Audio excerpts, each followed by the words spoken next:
ಸ್ನೇಹಿತರೆ ನಮಸ್ಕಾರ. ಪ್ರತಿ ಬಾರಿಯೂ ನಾವು ನಿಮಗೊಂದು ವಿಶಿಷ್ಟವಾದ ಸ್ಥಳಗಳನ್ನು ತೋರಿಸೋ ಪ್ರಯತ್ನ ಮಾಡ್ತಾ ಇರ್ತೀವಿ. ಅದರಂತೆ ಈ ಬಾರಿ ಕೂಡ ಮತ್ತೊಂದು ಕುತೂಹಲಕಾರಿಯಾದ ರೋಚಕತೆ ಸೃಷ್ಟಿಸುವ ಅಚ್ಚರಿಯ ಸ್ಥಳವೊಂದನ್ನು ತೋರಿಸ್ತೇವೆ.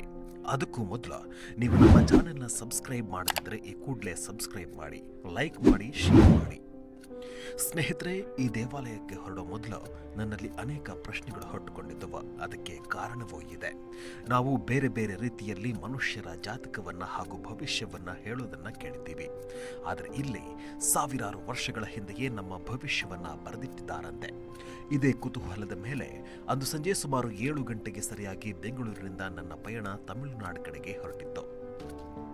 ಮನುಷ್ಯರ ಜನ್ಮ ರಹಸ್ಯದ ಕುರಿತ ಕುತೂಹಲಕಾರಿ ಅಂಶಗಳನ್ನ ಈ ದೇವಾಲಯದಲ್ಲಿ ಹೇಳ್ತಾರೆ ಅನ್ನೋ ಮಾತೇ ನನ್ನ ಪಯಣದುದ್ದಕ್ಕೂ ಕಿವಿಯಲ್ಲಿ ಗುಣಗುಣಿಸ್ತಿತ್ತು.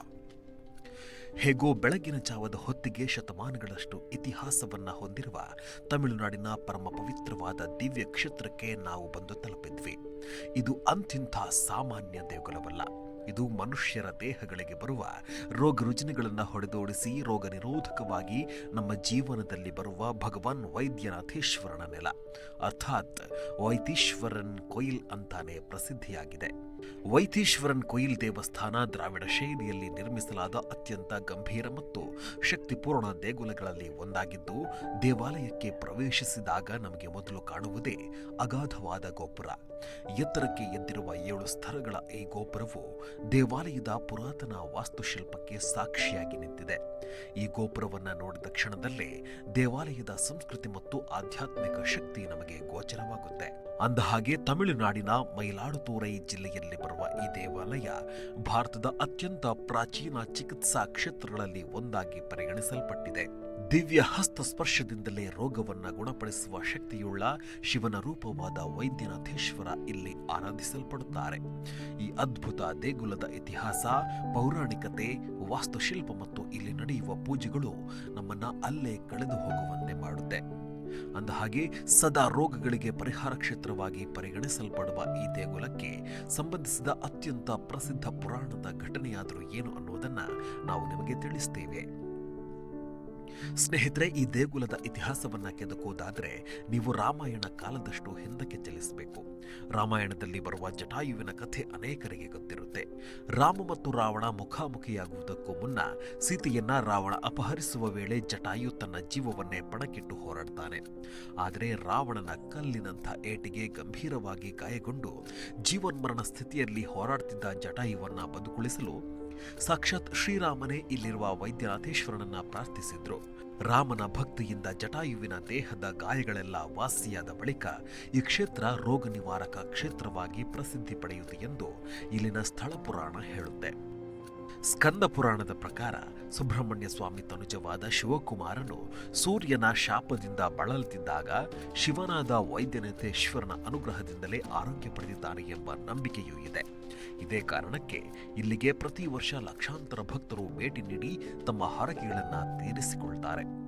ಹುಷಾರಿಲ್ಲದ ಹಿರಿಯರು ಮಕ್ಕಳನ್ನ ಈ ದೇಗುಲಕ್ಕೆ ಕರೆತಂದು ಪ್ರಾರ್ಥಿಸಿದ್ರೆ ಅಥವಾ ಇಲ್ಲಿ ಔಷಧ ನೀಡಿದ್ರೆ ಗುಣಮುಖರಾಗ್ತಾರೆ ಅನ್ನೋ ನಂಬಿಕೆನೂ ಇದೆ. ಆದ್ದರಿಂದ ಇಂದಿಗೂ ಈ ಕ್ಷೇತ್ರದಲ್ಲಿ ಅಂಗಪರಿಹಾರ ಪೂಜೆ ಬಹಳ ಪ್ರಸಿದ್ಧಿಯನ್ನ ಪಡೆದುಕೊಂಡಿದೆ. ದೇಹದ ಯಾವುದೇ ಭಾಗದಲ್ಲಿ ನೋವಿರುವವರು ಇಲ್ಲಿ ಗರ್ಭಗುಡಿಯ ಲಿಂಗದ ಮುಂದೆ ಪ್ರಾರ್ಥಿಸಿ ತಮಗಿರುವ ನೋವಿನ ಭಾಗಕ್ಕೆ ಸಂಬಂಧಿಸಿದ ಬೂದಿ, ಬಿಲ್ವಪತ್ರ ಅರ್ಚನೆಯನ್ನ ಅರ್ಪಿಸುತ್ತಾರೆ. ಈ ಪೂಜೆಯ ನಂತರ ಆರೋಗ್ಯದಲ್ಲಿ ಬದಲಾವಣೆ ಕಂಡಿದೆ ಅನ್ನೋದು ಸಹಸ್ರಾರು ಭಕ್ತರ ಅನುಭವದ ಮಾತು.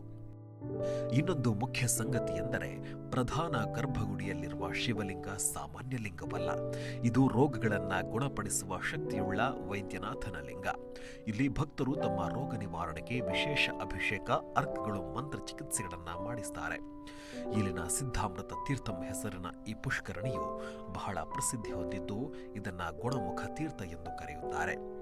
ಈ ಕೆರೆಯಲ್ಲಿ ಸ್ನಾನ ಮಾಡಿದರೆ ಅಥವಾ ತೀರ್ಥವನ್ನ ಸಿಂಪಡಿಸಿ ಕುಡಿದ್ರೆ ಕಾಯಿಲೆಗಳು ಗುಣಮುಖವಾಗುತ್ತವೆ ಅನ್ನೋ ನಂಬಿಕೆ ಇದೆ. ಇನ್ನು ನಾಡಿ ಜ್ಯೋತಿಷ್ಯಕ್ಕೂ ಈ ದೇಗುಲ ವಿಶ್ವ ಪ್ರಸಿದ್ಧಿಯನ್ನು ಹೊಂದಿದ್ದು ವೈತೀಶ್ವರನ್ ಕುಯಿಲ್ ಅಂದರೆ ಜನಕ್ಕೆ ನಾಡಿ ಜ್ಯೋತಿಷ್ಯ ಅಂತಾನೆ ಥಟ್ಟನೆ ನೆನಪಿಗೆ ಬರುತ್ತೆ. ಒಂದು ನಂಬಿಕೆಯ ಪ್ರಕಾರ ಮಹರ್ಷಿ ಅಗಸ್ತ್ಯರು ಸಾವಿರಾರು ವರ್ಷಗಳ ಹಿಂದೆಯೇ ಮನುಷ್ಯರ ಭವಿಷ್ಯವನ್ನ ಓಲೆಗರಿಯಲ್ಲಿ ಬರೆದಿಟ್ಟಿದ್ದಾರೆ ಅಂತ ಹೇಳಲಾಗುತ್ತೆ. ಆ ಓಲೆಗರಿಯ ಪಟ್ಟಿಗಳು ಇಂದಿಗೂ ಕೂಡ ಈ ಪ್ರದೇಶದಲ್ಲಿ ಸಂರಕ್ಷಿಸಲ್ಪಟ್ಟಿದೆ ಅಂತಾರೆ. ಭಕ್ತರು ತಮ್ಮ ಬೆರಳಚ್ಚಿನ ಆಧಾರದಲ್ಲಿ ಆ ಓಲೆ ಪಟ್ಟಿಯನ್ನ ಹುಡುಕಿ ತಮ್ಮ ಜೀವನದಲ್ಲಿ ನಡೆಯುವ ಘಟನೆಗಳ ಬಗ್ಗೆ ತಿಳಿದು ಮಾರ್ಗದರ್ಶನ ಪಡೆಯುತ್ತಾರೆ. ಇದು ಇಲ್ಲಿ ಮಾತ್ರ ಅನುಭವಿಸಬಹುದಾದ ಒಂದು ಭವ್ಯ ಆಧ್ಯಾತ್ಮಿಕ ಅನುಭವ ಅಂತ ಹೇಳಿದ್ರೆ ತಪ್ಪಾಗಲಿಕ್ಕಿಲ್ಲ. ವೈತೀಶ್ವರನ್ ಕುಯಿಲ್ ಕೇವಲ ದೇವಾಲಯವಲ್ಲ, ಇದೊಂದು ಆರೋಗ್ಯದ ಕೇಂದ್ರವೆಂದರೂ ತಪ್ಪಾಗಲ್ಲ. ಹಿಂದಿನ ಕಾಲದಿಂದಲೂ ಇಲ್ಲಿ ಅನಾದಿ ಕಾಲದ ಪದ್ಧತಿಯನ್ನೇ ಆಚರಿಸಿಕೊಂಡು ಬಂದಿದ್ದಾರೆ. ಅನೇಕರಿಗೆ ಇದೊಂದು ಮೂಢನಂಬಿಕೆ ಅನ್ನಿಸಬಹುದು. ಈ ಕಾಲದ ಜನರು ಕೂಡ ಇಂತಹ ಗೊಡ್ಡು ಆಚರಣೆಗಳಿಗೆ ಮೊರೆ ಹೋಗ್ತಾರೆ ಅಂತ ಆಡಿಕೊಳ್ಳಬಹುದು. ಆದರೆ ಅವರವರ ನಂಬಿಕೆ ಅವರವರಿಗೆ. ನೀವು ದೇವರು ಇದ್ದಾರೆ ಅಂತ ನಂಬಿದ್ರೆ ಇದ್ದಾರೆ ಅಷ್ಟೇ, ಇಲ್ಲವೆಂದರೆ ಇಲ್ಲ. ಆದರೆ ಅದೆಲ್ಲದರ ಆಚೆಗೆ ಅಗೋಚರ ಶಕ್ತಿಯೊಂದು ಈ ಭೂಮಂಡಲವನ್ನ ಕಾಯುತ್ತಿದೆ ಅನ್ನೋದು ಮಾತ್ರ ವಾಸ್ತವ ಸತ್ಯ. ಅದಕ್ಕೆ ದೇವರು ಅಂತೀರೋ ಅಥವಾ ಪ್ರಕೃತಿ ಅಂತೀರೋ ಅನ್ನೋದು ಅವರವರ ಭಾವಕ್ಕೆ ಬಿಟ್ಟಿದ್ದು. ಇದು ಈ ಬಾರಿಯ ನಮ್ಮ ಕಂಟೆಂಟ್. ಮುಂದಿನ ವಿಡಿಯೋದಲ್ಲಿ ಮತ್ತಷ್ಟು ಮಾಹಿತಿಪೂರ್ಣ ವಿಶೇಷವಾದ ಸ್ಥಳಗಳನ್ನು ತೋರಿಸ್ತೀವಿ.